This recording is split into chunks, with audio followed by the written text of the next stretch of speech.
BGE Picardie a une convention avec la GFIP pour l'accompagnement des bénéficiaires de l'obligation d'emploi, donc à savoir les personnes qui ont une reconnaissance travailleur handicapé ou une pension d'invalidité ou qui bénéficient de l'allocation adulte handicapé.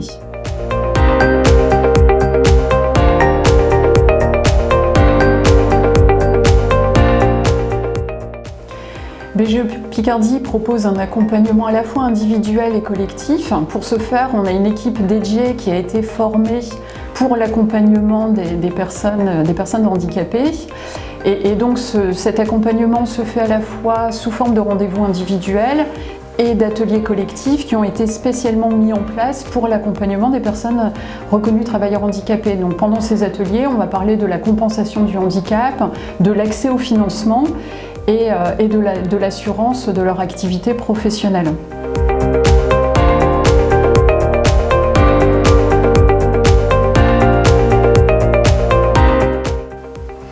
Dans tout projet de création d'entreprise, on commence l'accompagnement par le travail sur l'adéquation personne-projet. Dans le cadre de l'accompagnement des personnes handicapées, on va ajouter la notion de handicap et donc on va travailler sur l'adéquation personne-projet-handicap. On va voir quelles sont les contraintes, quelles sont les spécificités, ça peut être la capacité de travail qui va être diminuée.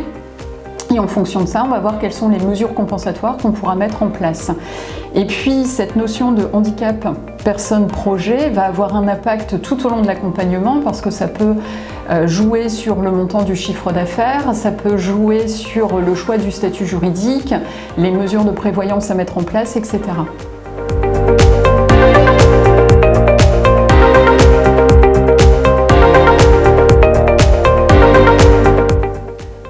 Nos prescripteurs sont Pôle emploi, Cap emploi et la mission locale.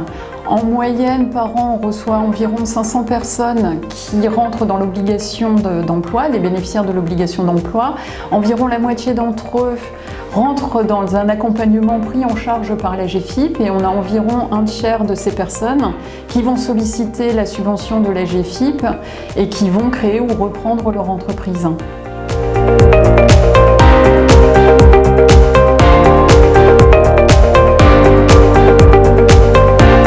En conclusion, le handicap n'est pas un frein, il existe des mesures d'accompagnement spécifiques. La création ou la reprise d'une entreprise peut être une solution.